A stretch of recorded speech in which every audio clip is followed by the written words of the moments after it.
Good evening, everyone! Welcome back once again to Vicious Rants! And of course, I am your host, your YouTube messiah and often imitated, never duplicated superstar Tim Vicious, and we are talking about Raw this week. Was in Seattle, Washington, and, well, I ain't gonna lie, this one was weird. And I don't mean like in a good kind of weird or a bad kind of weird, just weird. Like, yeah, well, shit, that happened. Yeah. You know, now, this is obviously the go-home show for the Super Showdown in Australia coming up this weekend, coming up. And as before anyone does ask, no, we are not going to do a Rants episode on that. We'll talk about the highlights of the show next week when we record next week. But aside from that, you know, other than that, really. So yeah, let's get into this week's show. Raw, Seattle, Washington. It starts off with Ambrose coming down, getting interviewed by Charlie Caruso, which case, can we just take a moment to, whew, good God almighty, can we just take a moment to appreciate Charlie Caruso, because good God almighty. Oh. So yeah, she's out there interviewing Dean about the, you know, the potential rift in the Shield, and if they're going to split up, what's going to happen? Oh! Dean pretty much sums it up, and keep in mind, paraphrasing, he just sums it up basically. They ain't, and his words, Shield isn't a, you know, the Shield's not a gimmick, it's a brotherhood, you know. We ain't for sale. We're going to be here. We're here to stay, you know. So he's laying it out there on the line, saying point blank, he ain't leaving, you know. Even though, yeah, Seth has the title. Roman has the title. They both got the straps. He ain't got nothing.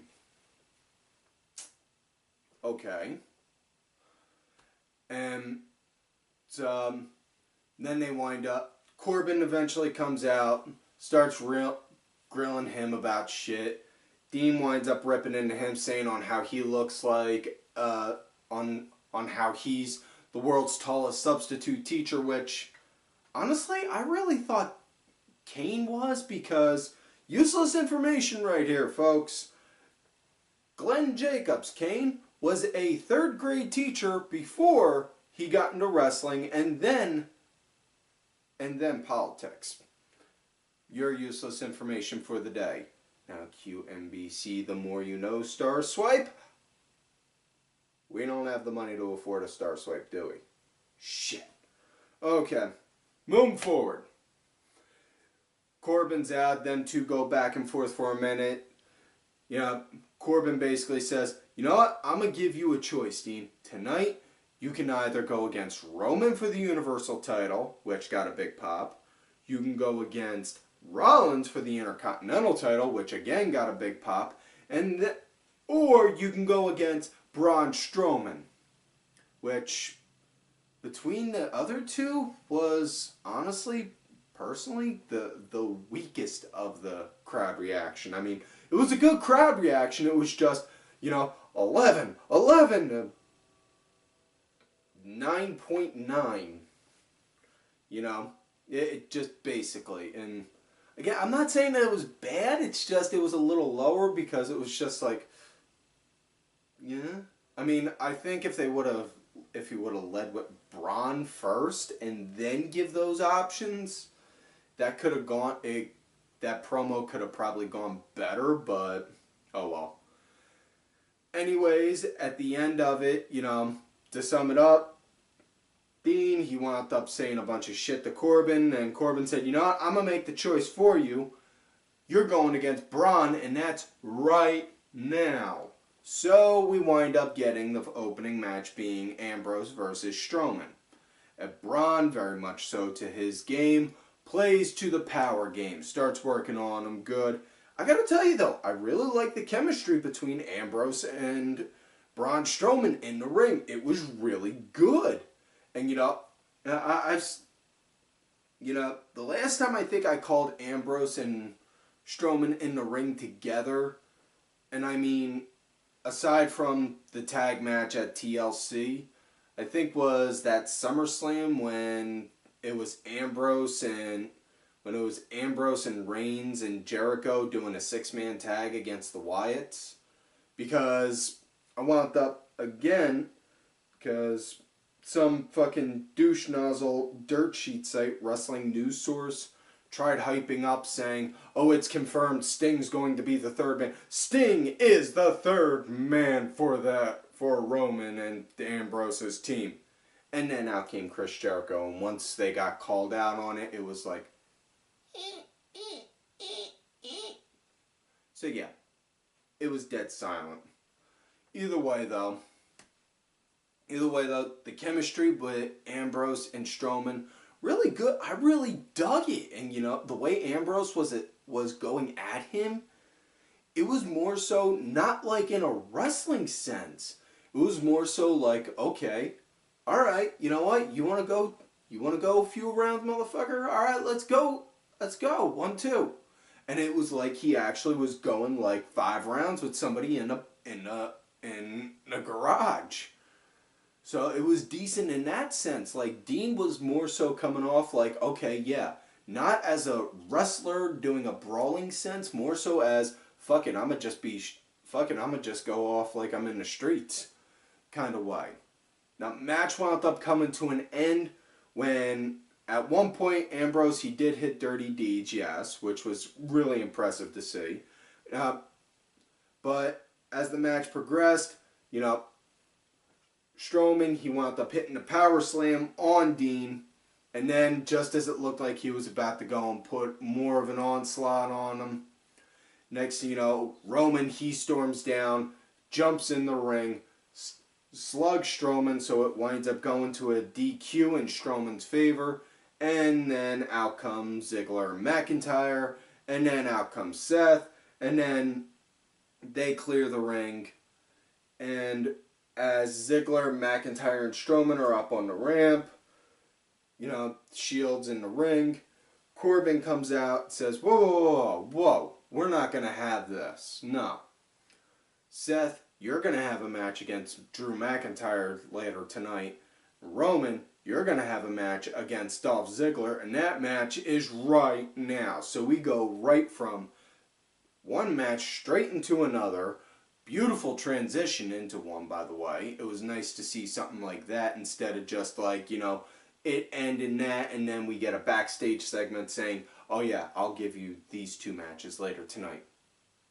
It was nice to see that. But the thing that was the big takeaway, just as the match between Roman and Ziggler was about to start, Roman was saying he's willing to put the title on the line against Ziggler. Just as the ref held the title up for everyone to see, out comes Corbin saying, no.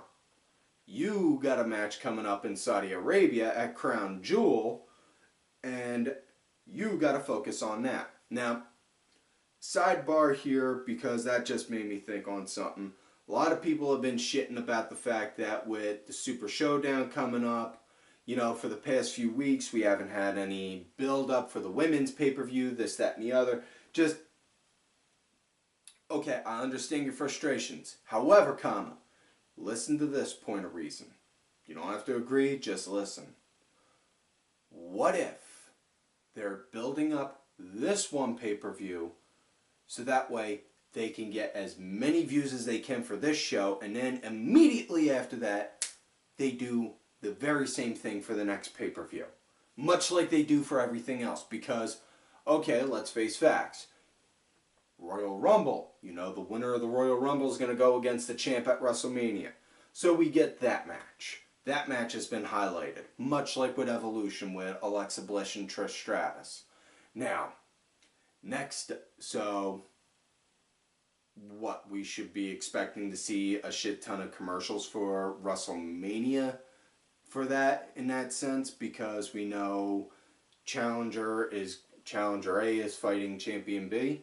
Or should we see commercials for the next pay-per-view immediately following in February or March even, just to give us an idea of, okay, other shows and other matches that are going to help build up to WrestleMania.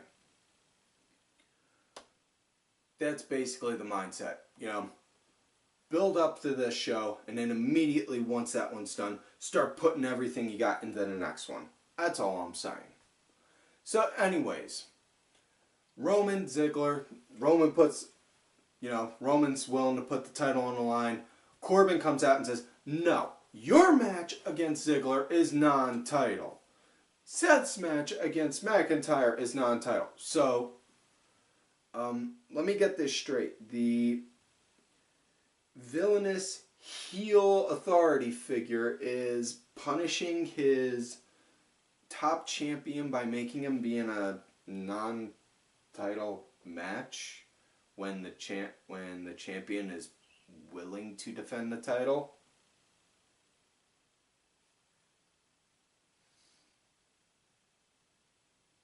Just saying, you know. Anyways, as far as the match goes, it was decent. I dug it. You know, Ziggler, he wanted to do groundwork on Roman right away. Started working on doing groundwork, took him down, had him in a rest lock, had him down good, you know, had him good in a good chin lock for a bit. You know, the crowd was really into this match, which was what impressed the hell out of me. And, you know, I don't think I've ever said enough about Seattle, but Seattle tonight, whew, they were on fire, and I'll get more into that later on, but my God, they were just beautiful tonight. And the crowd was really digging it. Beautiful, really loved it. You know, nice back and forth between the guys. Nice little bit of back and forth between the guys. Don't want to make it sound like it was bigger than it was, but match wound up coming to an end. You know, Roman, he went to go and try for like a spear. Ziggler countered it into a roll-up. 1-2 kick out. Head-butted Roman. Roman bounced off the ropes and then, boom, hit him with another spear. 1-2-3. That was it. So, yeah. Now, next matchup we got women's action. Ronda Rousey going against Ruby Riott. Ronda coming out with the Bellas, and some people are making jokes saying, oh, well, they're putting Ronda with the Bellas because the Bellas need to try and make face with the crowd after last week with Liv Morgan getting kicked in the face. I've said this last week. I said this last week, and I'll say it again. This shit ain't ballet. People get hurt. For fuck's sake, I've gotten hurt in the ring. I still got shoulder issues. In here because of when I got hurt. I still got issues in my back. For fuck's sake, I still got issues in my damn neck, too. You know, accidents happen. You know, it's funny because you hear all those people that go on saying that, you know, that this person is unsafe, that person's unsafe. Where were those same people when Seth was winding up hurting people left and right over the course of a few, when Seth wound up tearing Finn's shoulder out of place, busted John Cena's nose, and gave Sting a buckle bomb that ended his career? Or even yet, where were those same people when Samoa Joe gave Tyson Kidd a muscle buster and broke his damn neck? You know, don't go criticizing it just because it's the ones you don't like that are doing the fuck-ups. But if the ones that you are doing, the ones you do like are doing the same fuck-ups, you don't get to do that on my watch. Bullshit's bullshit no matter who it is, whether it's someone you like or hate. Now either way, Ronda came out, she had the Bellas to try and hype up the tag match coming up. And then Ruby Riott comes out with talking fast and I'm thinking, God damn! Sarah Logan and Liv. Liv's coming out, you know. People were real happy to see Liv coming out. She had all pink hair, in which case, whew, man. Didn't realize Liv Morgan was that... I don't know. Maybe it might be the pink hair, but Liv, whew, really did it for me this week, but I had to ask my buddies eat to hand me my heart pills, make sure they didn't explode on me. So yeah, as far as the match went, Ruby, she was pretty much leading it, you know, but it was what it was. It was a Ronda Rousey match, and, you know, as far as her matches have gone, she basically is, and I'm not trying to say this in a negative way, because I try and give everyone the benefit of the doubt. She went in, took a shitload of bumps, and then hulked up, and then wound up putting in the armbar and got the win. And then got the win. So yeah, that pretty much sums up her match. Honestly, the one person I would like to see Ronda go up against, Asuka. Because Asuka, you know, she's got that legit fighting background. So does Ronda. You put them two in, hell, make it a shoot. I'm fucking throwing money at that shit. Of course, that wouldn't be the first time I threw money at two women fighting, but we'll get into that another time. Anyways, next matchup, we got Bobby Roode going up against Konnor. Roode, story for this match being Roode trying to avenge his partner Chad Gable's loss last week against Konnor by going up against him himself. Again, I'm really impressed with how Konnor handled himself as a solo guy, you know? Now, it's just got my gears turning thinking, if they put Konnor on the shelf for like a month, maybe two, work out a new gimmick, you know, obvious, you know, not saying it in a body shaming way because the guy's got a killer figure, but you know, get a little bit more of a, you know, like maybe a Rick Martel type figure or Bob Holly type body figure instead of just that big, thick muscle guy figure. You know, motherfucker would wind up motherfucker could go, you know? Now, Roode, he started out right off bat with the match, trying to go right after Connor's one leg. It was nice because kept seeing Konnor going to it during the course of the match too, like going and not the old fighter punching it, slamming it thing, but more so just trying to rub it like if he was getting a Charlie horse and trying to work it out. You know? It was nice pace. Roode, for the most part, though, was leading it. Match wound up coming to an end just as Bobby was picking up momentum and it looked like he was going to seize the end. You know, Gable, he was up on the stairs, hyping up the crowd. Victor came over right out of nowhere. Threw, like, it looked like somebody picked up, like, like somebody just got, like, a wad of, like, paper or something and just threw him. Roode goes over, sees what's going on, distract long enough for Konnor to get up, gets him, hooks him, gut wrench slam again, 1, 2, 3, that is it. So, like I said, I could see the kid going places. I could see the kid going, work as a solo star, you know, you give him the right gimmick, the guy could probably go. So, next matchup we got, it's the B team, which is apparently still a thing, going against the Revival.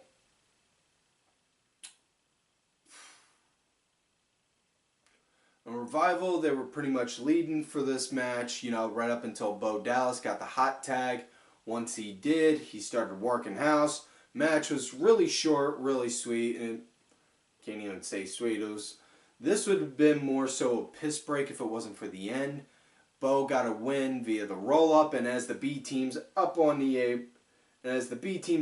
apron celebrating, boom, out come the Authors of Pain, beating them up. Drake Maverick now, nice leather jacket instead of trying to wear the suit, looking like the small little tiny brother trying to dress up and emulate his two bigger brothers, you know, and they wind up hitting the Super Collider on them, and just afterwards they show Corbin saying, really liked on how you guys did that at the end, top notch work, keep the work up. So I I honestly, now at this point, want to see the Authors of Pain challenge Ziggler or McIntyre for the titles, because it'll either end in one of two ways. Ziggler winds up showing he's the weaker link, and they lose the titles, and then they kick Ziggler out. Strowman and Drew kick Ziggler out of there. Have to be at least over 6'4" club.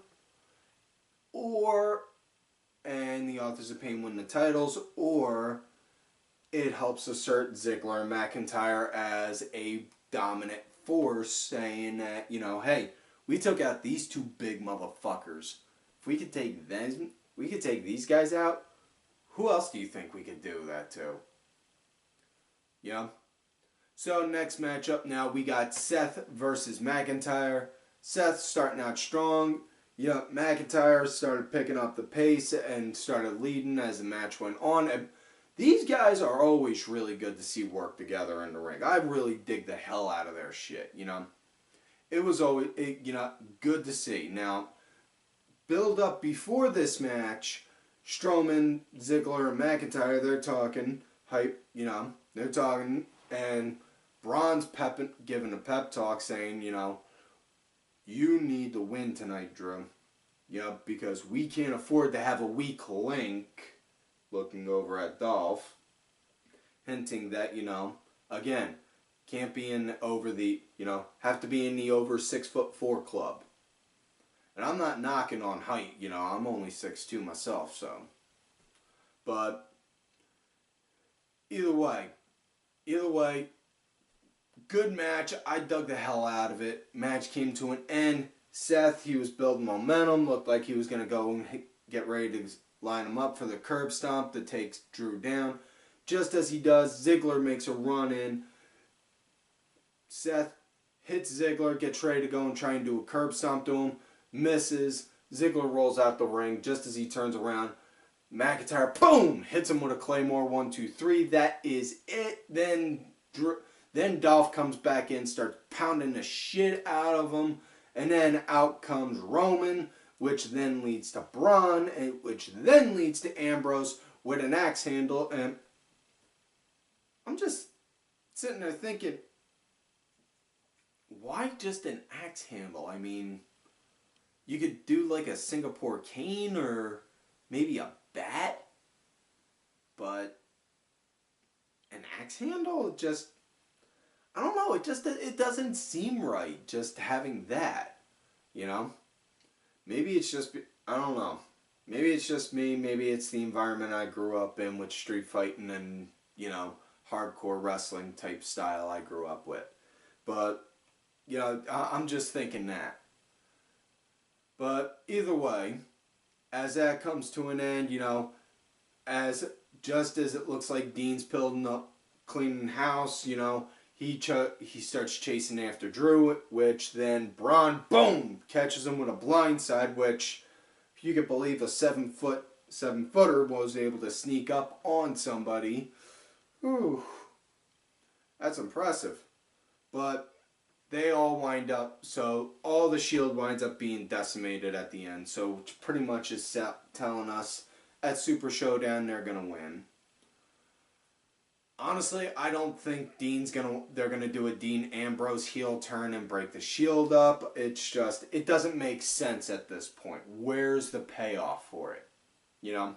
And that's my big question. Where's the payoff? Okay, you're gonna have Dean break away. Now what? You're gonna have him be a heel? People are gonna cheer for him no matter what, and then you're stuck in the position of, God damn it. You're trying to make me fucking boo him? Why would I want to boo him? You know, don't do that. Let them sit, let the Shield sit and, you know, ride this wave out, you know. They're still doing it, they come out and still do their own solo shit, but they still also do the team thing. Let them work like that. So, next matchup we got now, Kevin Owens, Bobby Lashley, and before this match happened, Owens was with Elias. But, quite possibly, Elias had his greatest moment right here. It was just, he ripped into Seattle, talked about, made a cheap shot at them, like, you guys need this, like, Seattle needs a basketball team. Oh my, you'd have thought you'd have thought he set a building full of orphans and puppies on fire on how much they were booing them for like a good 3 to 5 minutes straight. Just take that into consideration for a minute. The crowd was extremely loud, not in an insultive way, but in a boo, I don't like you way, for about a good 3 to 5 minutes. That's fucking heat. And they got it. Oh my god, that was just... I can't believe I'm about to say this for Elias, but that was fucking beautiful. Then out comes Leo. Hypes up the match they got coming up at Super Showdown with Lashley and Cena going against Owens and Elias. And, so they hype it up for a minute, and then Leo introduces Lashley. Lashley comes out, and then we get this match. Nice back and forth at the little bit of the start. Owens, for the most part, it kind of felt like to me Owens was leading, but I liked it. I liked seeing this match between these two. It was good. And I know they said this for the first time ever, I don't know if these two ever did have a match in the Indies. But this was really good, and if they did, somebody please share a link with me on that. Because I'd want to see that match. Now, match wound up coming to an end just as Bobby's building up a bit of a comeback. Elias goes over, gets Leo, puts him in a full Nelson, starts ragdolling him. Bobby gets distracted from it, and then Owens does a roll up on him, clean mind you. He doesn't grab a handful of tights or nothing. He just got one hand on his legs, another hand down on his shoulder, like that. So yeah. After that they start stomping on Lashley. Leo tries to make a jump off the top rope to save him, and then Elias, boom, punches him. Leo rolls to the outside of the ring. Looks like he's like freaking, ugh. And then they give Bobby a pop-up powerbomb. Now, I would say where this leads, but seeing as on how it's a match with John Cena, we all know who's going to win that match. Next up, last match of the night. Not the closing segment, but last match. Bayley, Alicia Fox. This was more so to build up the hype for their match for the Mixed Match Challenge with Bayley and Finn going against Alicia and Jinder. And for this one, very much so in the same kind of formula like Ronda's match was. Foxy, she was pretty much leading it right up until the end when Bayley got the win with a Bayley to belly, but I don't think this gets said enough. Can we just take a moment to appreciate on how beautiful of a bridge Alicia Fox has when she does a Northern Lights suplex? Seriously? So, either way, closing segment of the night now. Shawn Michaels comes out. Last bit of hype up between the match between Undertaker and Triple H. Last time in the history of ever are these two going to go one-on-one with each other again. And Shawn hits it real short, simple to home. Taker, you made it personal by, you asked my opinion who I thought was going to win, and I backed my best friend, Triple H, on that, and I would back him 1,000,000 times over, twice on Sunday, and I'm damn sure making sure I am backing him up on that match this Saturday. And so help me God, your brother Kane gets involved, he is going to wind up tasting some sweet chin music. He cut a it was a very nice promo the way Shawn did it, and obviously Shawn, he obviously is good with promos, but the way he did this one, it didn't feel like it was a Shawn Michaels special appearance promo. It felt more so like it was a Shawn Michaels of 2006 or 2008. I'm in this type promo. And just as he's done, boom, Kane's music hits. Shawn turns around and is like, all right, come on. Come on, you big squirrely motherfucker. Come on. Hit me with, come on now. I want to get you. Come on, come on. Next thing you know, Kane's right behind him. After a minute, he's like, all right, he's trying to screw with me. Next thing you know, boom, he starts getting, boom, Kane takes him down, starts pummeling him. Next thing you know, Taker appears. Then they start going, both start going at him, and then Hunter's music hits. The God King storms to the ring, takes a shot at Taker, takes a shot at Kane, and then Taker and Kane give both Shawn and Hunter a choke slam, and then they deliver a tombstone to Hunter, and then it ends with the Brothers of Destruction walking up the ramp, doing the fist thing, and Hunter just looking at him like, hey, I'm still here, motherfucker. Yeah, so, yeah. So, that's it for this week's show, folks. So, like on normal, do not forget to like the video, subscribe to the channel, go back, watch some of the other episodes. Make sure y'all look for me on my Twitter at TimVicious. And also have another account if I get ghosted or if I get put in Twitter jail. Tim_Vicious. Also on that Facebook gimmick, Tim Ash. If you're going to look for me on there from here, make sure you let me know you found me on my Facebook gimmick from this show or my Twitter at TimVicious, so I don't think you got your creep John going. Also, folks, this is normally the part where I put up my list for the shout-outs to look for people on the Twitter. However, I got to adjust that this week. So, to give you a short, quick rundown, make sure you check out Axel Mulligan, Kenny Killer, my good brother, I am Danny Sunday. If y'all hit me up for one of these Ollie Rewind shirts, for my executive producer Alva Ben, who did provide the music for this week's show. It's on iTunes, Spotify, and such. Details are down below. Also, don't forget to check out Cranky Grandpa, Dazzy MWP. And folks, well, like I always tell you, you love me great, you hate me. Fuck you.